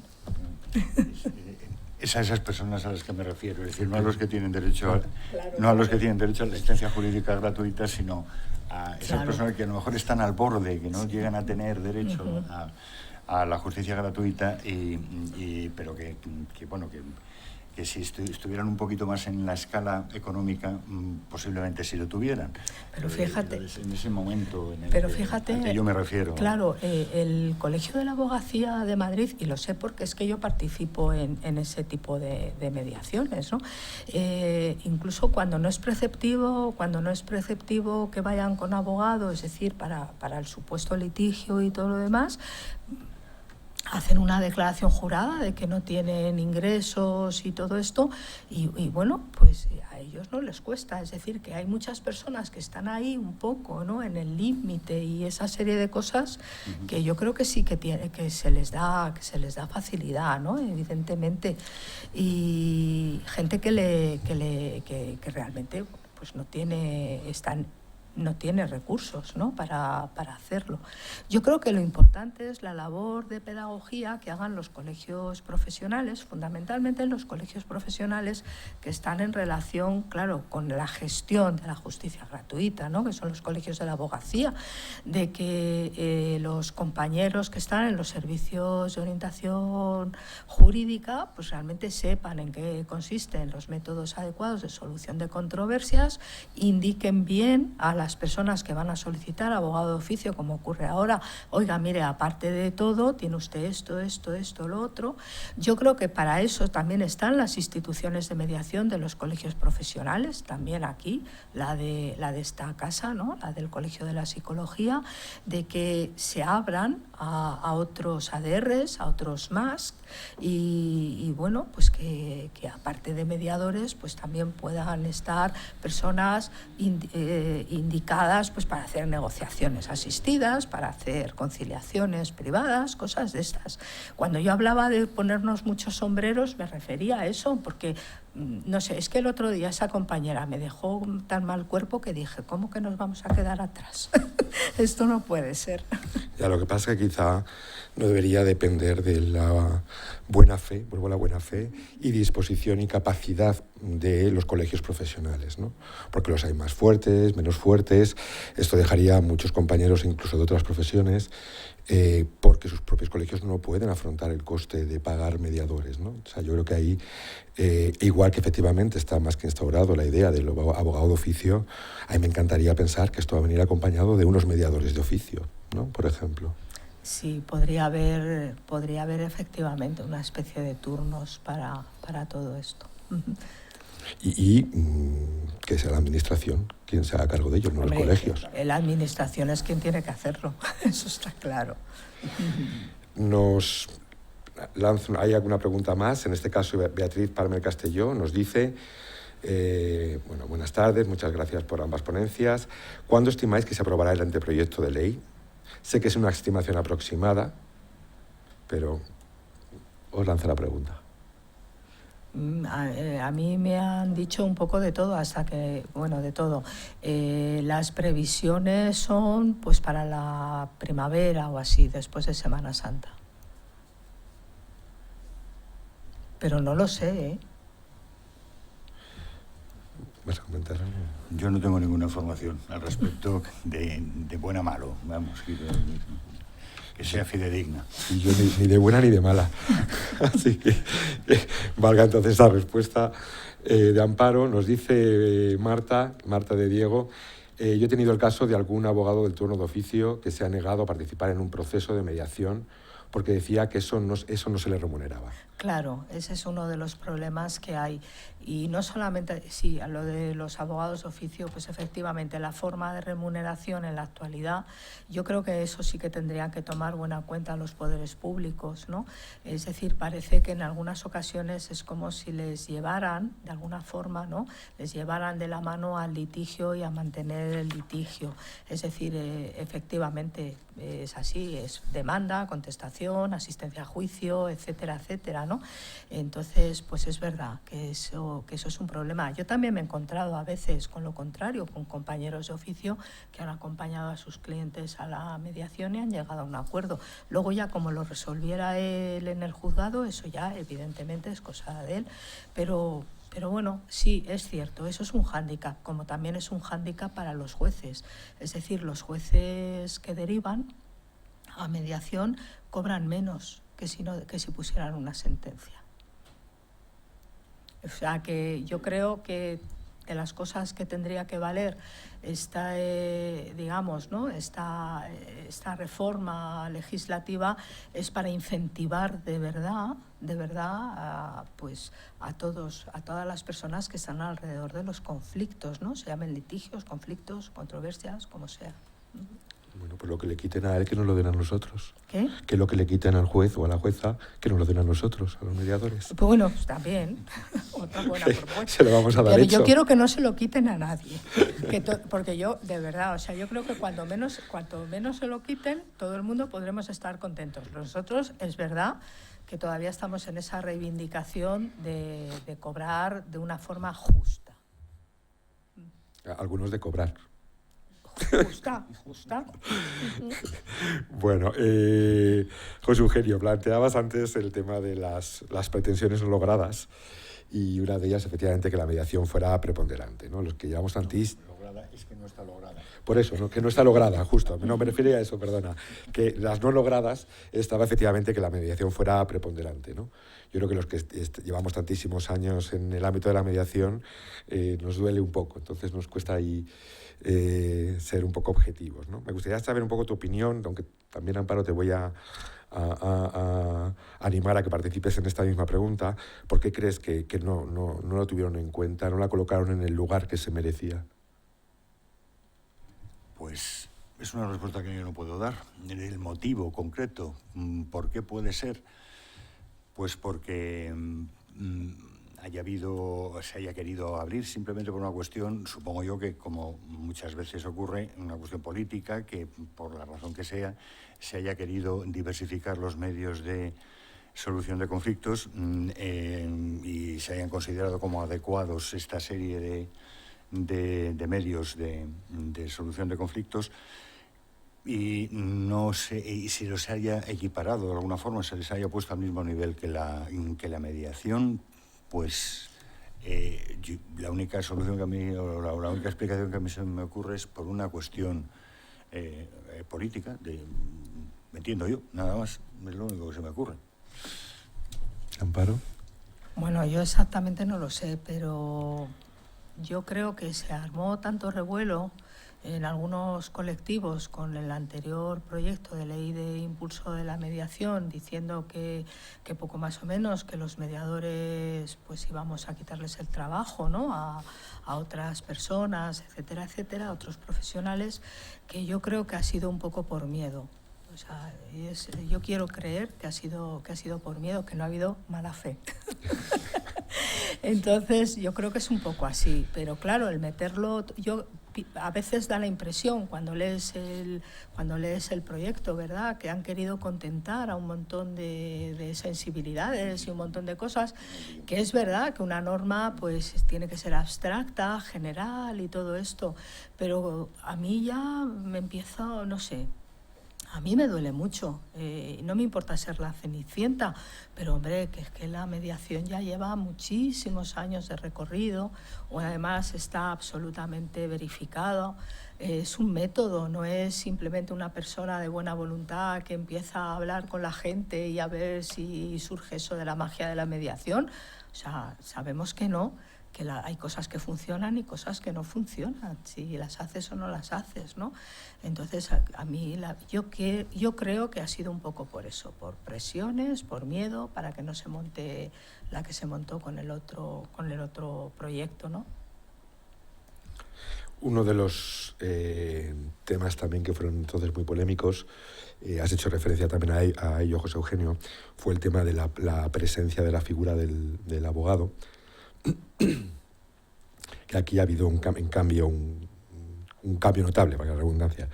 Me gustaría también saber vuestra opinión, que además vosotros los dos sois abogados, de qué supone ese cambio respecto a visto desde esta casa, la amenaza que suponía aquello. ¿Cómo lo vivisteis vosotros y qué opináis vosotros de ese cambio? A mí me parece un cambio favorable. Aunque pueda decírseme que estoy tirando piedras contra mi propio tejado por el hecho de ser abogado. pero yo entiendo que era una intervención que sí se consideraba preceptiva, un poco en la línea de lo que decía antes en cuanto al coste económico que puede suponer esto, encarecería aún más todavía el procedimiento, a mi modesto entender. Y no solamente eso, sino que probablemente, una opinión muy personal, es que podría dificultarse la negociación espontánea de las partes en algunos de los medios de solución de conflictos que están previstos. Es lo que yo creo. Bueno, la verdad es que esto, yo desde que empecé a mediar, yo recuerdo que al principio la asistencia de letrados a las sesiones de mediación era poco más o menos que un anatema y estaba prohibido. Tú antes has hecho alusión a un centro de mediación en el que yo trabajé, Santiago, durante muchísimos años, y cuando empezaron los jueces a derivar a ese centro de mediación, entonces a la sesión informativa pues podían venir con sus letrados y ya no se incorporaban a lo largo del proceso. Todo esto ha ido cambiando. La Ley de Mediación en Asuntos Civiles y Mercantiles, en el artículo 13, es verdad que nos dice que es una de las funciones del mediador es procurar que las partes estén siempre convenientemente asesoradas e informadas, y para eso pues muchas veces es necesario un abogado, cuando a veces de lo que están hablando tiene una trascendencia jurídica, ¿no? Y que hagan ese trabajo que los mediadores por ley no podemos hacer. A mí personalmente no me importa no es que no me importe, es que yo creo que a veces es muy favorable que la parte vaya con su abogado porque tiene confianza en el abogado. Antes que en el mediador tenemos todos los días que ganarnos la confianza de los mediados, pero el abogado ya la tiene. O sea, cuando alguien dice es mi abogado, pues es que tiene esa confianza, ¿no? Y yo creo que bueno, que puede ser positivo. Otra cosa es que igual que se va a regular el estatuto del neutral, pues hombre, pues a lo mejor meter alguna norma, ¿no? Algún articulito que dijera cuál es el papel del abogado en todos estos, porque claro, a veces a nuestros compañeros hay que dárselo también escrito, ¿no? Para que te hagan caso. Es un poco así. Lo digo con todo el cariño del mundo, ¿eh? Hombre, soy abogada. Sí, yo, si me permitís, creo que se ha creado una falsa idea de que el mediador es contrario al abogado, cosa que no es así. Nos olvidamos de que además el mediador no puede asesorar. Y yo creo que todos los mediadores lo hacemos, es decir, transmitimos en cuanto vemos que las partes necesitan una cierta información, un cierto asesoramiento. Somos nosotros los primeros que dentro de un procedimiento de mediación decimos, chicos, acudid a un abogado. Porque yo no te puedo decir, aunque sepa o no sepa, pero además para eso estáis los profesionales del derecho, para poder asesorar adecuadamente cuando no estáis en el rol de mediadores, ¿no? Entonces, ni un abogado mediador va a quitar trabajo a un abogado, porque son roles distintos, ¿no? Ni por supuesto otros profesionales, que vamos y confiamos en el abogado o abogada por norma. Sí es verdad que quizá muchas veces promovemos que en lugar de que cada uno vaya a un abogado, sí les animamos un poco más a que busquen un abogado común por un tema, porque evidentemente también el abogado se pone en su lugar. Y si a mí me viene Pepito o me viene Pepita, yo voy a asesorar pensando en el bien de Pepito o de Pepita. Pero si me vienen Pepito y Pepita, ya la cosa me puede llevar a intentar asesorarles de la mejor manera. Y esos asesoramientos van a ser incorporados en la mediación y van a ser tenidos en cuenta. O sea, una mediación no pueden ir las partes ciegas, tienen que ir bien informadas. Y nosotros somos los primeros que en cuanto sentimos que una parte le está faltando información, vamos a decir, oye, a lo mejor aquí nos vendría bien previamente un asesoramiento, ¿no? Entonces, no estamos unos contra otros, vamos de la mano y podemos y debemos apoyarnos unos a otros, cada uno en su rol. Efectivamente, estamos todos, hace ya mucho tiempo que dije, ¿no?, que abogados y mediadores estamos en la cinta de Moebius, en lo mismo, vamos siempre hacia adelante, o sea que es así, no vamos unos en contra de los otros. Y además lo que tú has dicho, Santiago, es que es nuestra obligación de mediadores, pero no solamente cuando hay un problema jurídico, un tema de matiz jurídico, es que yo también les derivo a un psicólogo y les digo que hablen para determinadas cuestiones, ¿no?, porque eso también entra dentro de que estén asesorados convenientemente, ¿no? Un matiz, yo me refería a la obligatoriedad en todos los casos que se exigía en el anteproyecto. Sí, sí. Me parecía exagerada, y a la Organización Colegial de la Psicología le parecía exagerada también. Yo creo que sí, yo creo que era una cosa exagerada. Otra cosa es lo que ha quedado ahora, con lo cual estoy completamente de acuerdo. Es decir, la posibilidad de la intervención, no la obligatoriedad, la preceptividad de asistencia letrada. Totalmente de acuerdo. Yo creo que por eso he hablado antes de amenaza, inevitablemente para los demás colegios profesionales. Si era una vivencia de amenaza, era un poco el quita que aquí estoy yo, ¿no? Así lo vivimos y generó, bueno, inquietud en el menor de los casos, ¿no? Y incluso se pudo entender que había no buena fe, pero bueno, luego evidentemente yo creo que esto se ha resuelto y está muy bien.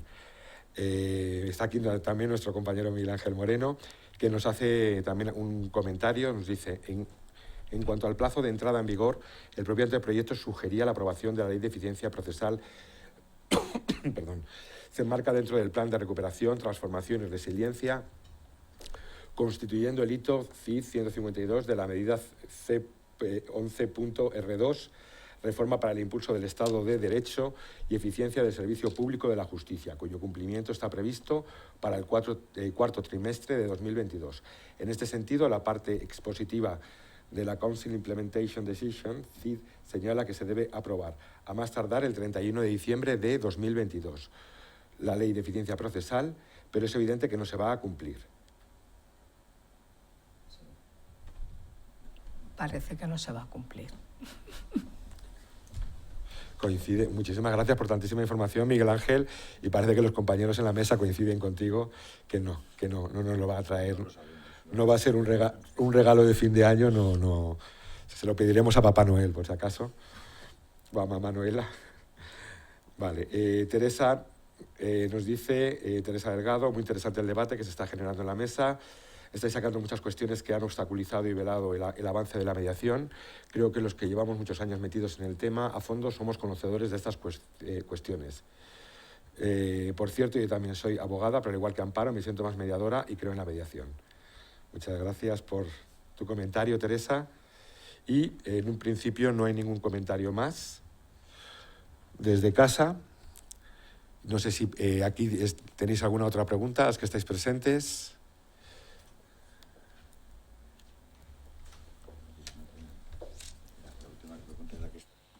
Bueno, antes que nada agradecer, ¿no?, porque ha sido una exposición magistral, muy buena. Pero bueno, puede que haga algún comentario que como por el desconocimiento, porque aunque, bueno, me gusta muchísimo toda la vida la labor de la mediación, la función de la mediación, por la importancia que me parece crucial que tiene para evitar situaciones mucho peores, es decir, por el coste tan elevado a nivel económico, emocional, hasta de salud mental, meterse en un proceso más complicado, o sea, por vía judicial y todo eso. Incluso hasta para una liberación en la justicia, o sea, de tantísimo trabajo que a veces hay una lista de espera tan larga que ya eso mismo ya es una injusticia enorme para los que están en la lista de espera. Pero yo la percepción, además lo he tenido aquí incluso en otros encuentros, a pie de calle, a lo mejor aquí con un conocimiento más profundo, es como que el psicólogo, como, ¿qué pinta? Quiero decir, a mí me parece, pero siempre como labor de equipo, porque todo suma, no resta, porque ya cuando hay un litigio o hay un conflicto, no se trata ya de a lo mejor aplicar una serie de normas que lo conocen, o por supuesto el profesional de la abogacía, sino a veces se enzarzan en muchísimos conflictos que tienen una base de interpretación, de tema de creencia, de forma disfuncional de pensar, de gestión emocional, que si eso, colaborando en equipo siempre, pero se toma, además que lo he presenciado, situaciones reales que con simplemente tener, o sea, una serie de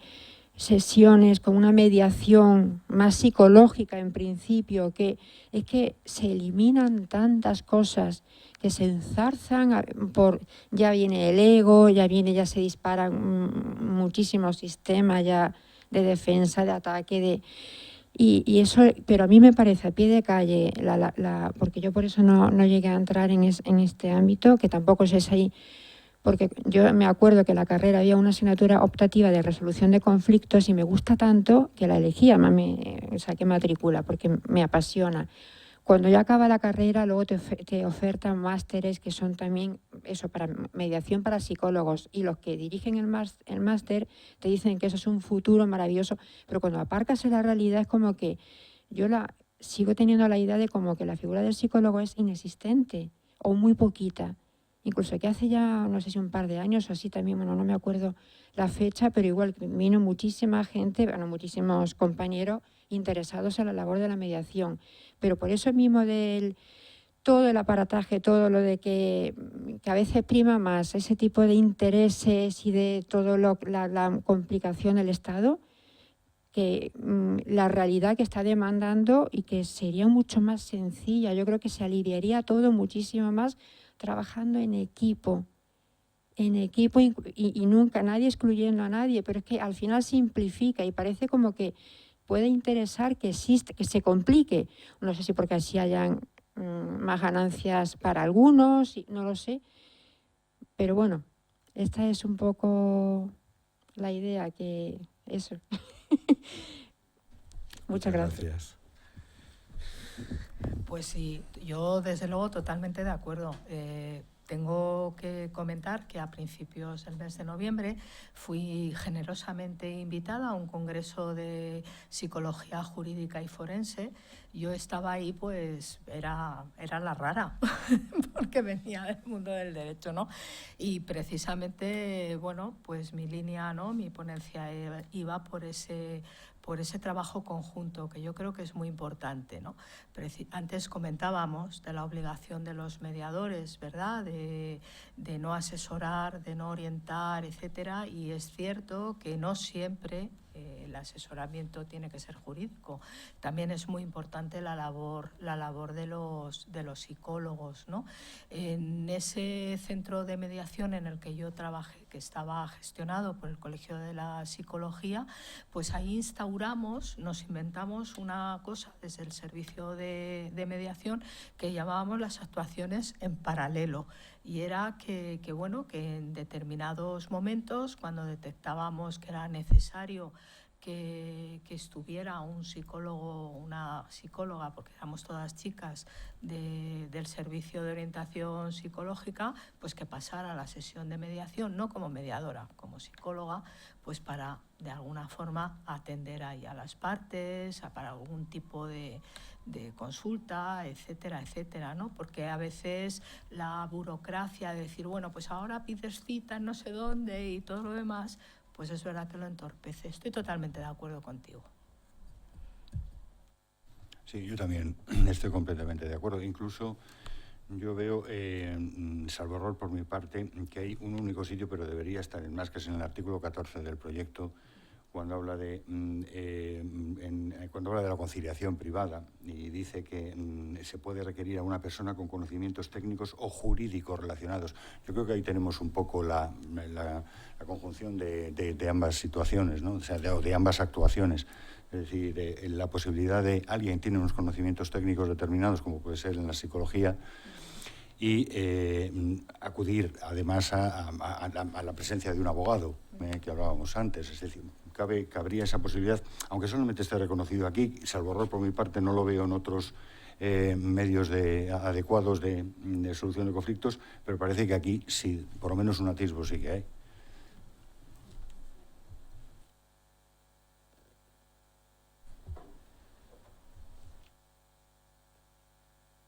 Buenas tardes. Soy Sara Caballero y trabajo como abogada y mediadora en el Centro de Apoyo a las Familias 3 del Ayuntamiento de Madrid.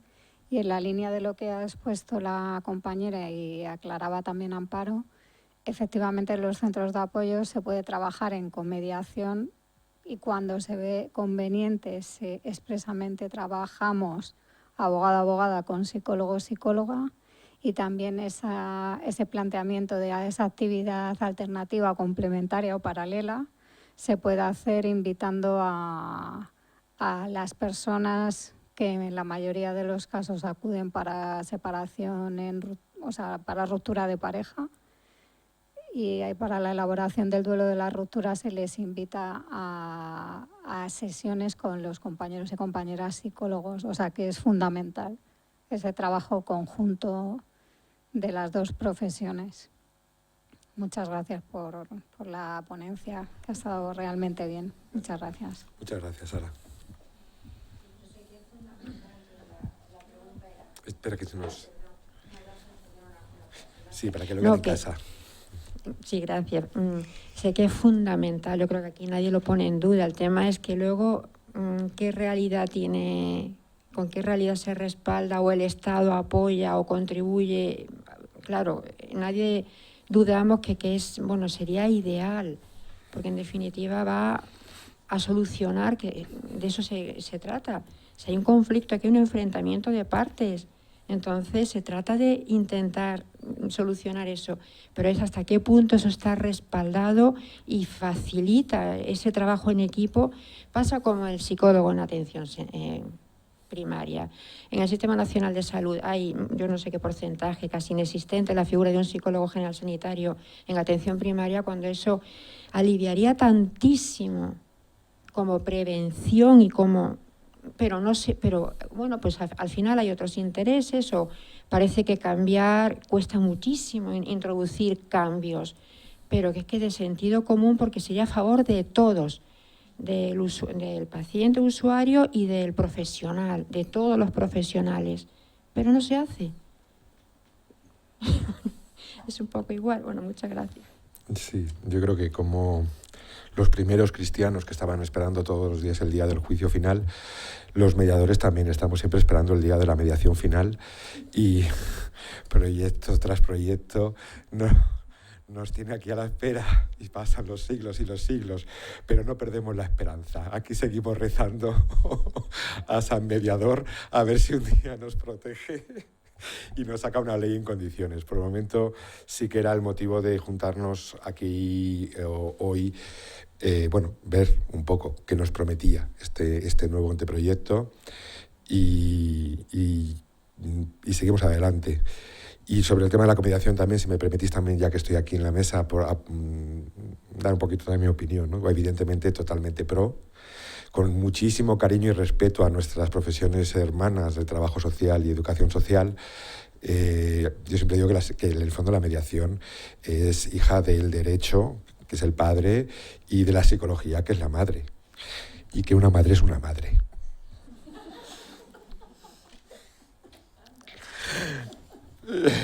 No hay más aportaciones por parte de casa. Espera, creo que sí. Sí, también. Arantxa Roncero nos dice: buenas tardes, muy buenas las ponencias. Me gustaría saber si de los MASC que se mencionan en el nuevo proyecto...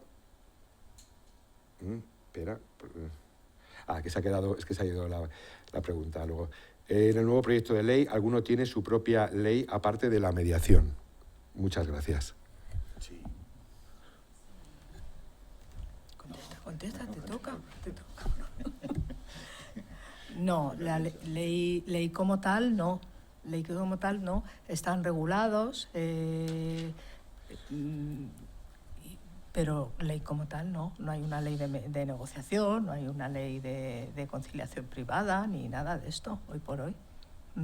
Y lo que está ya regulado pues es la conciliación que hacen notarios y registradores, por ejemplo, a lo que yo antes he aludido, que dicen que eso se seguirá regulando, ¿no?, por sus normas y esa serie de cosas. Luego está el tema también de la actividad del MASC en temas de consumo, que ahí, bueno, pues un poco se ha invertido lo que pasa ahora, ¿no? Es decir, con entidades financieras, cuando hay posibilidad de acuerdo, hasta ahora es obligación de la entidad financiera pues promover la negociación, la actividad negociadora, pero sin embargo con esta ley pues va a tener que salir del consumidor, ¿no? El tener que hacerlo y dirigirse a la actividad, a la empresa, a la entidad financiera, pues a solicitar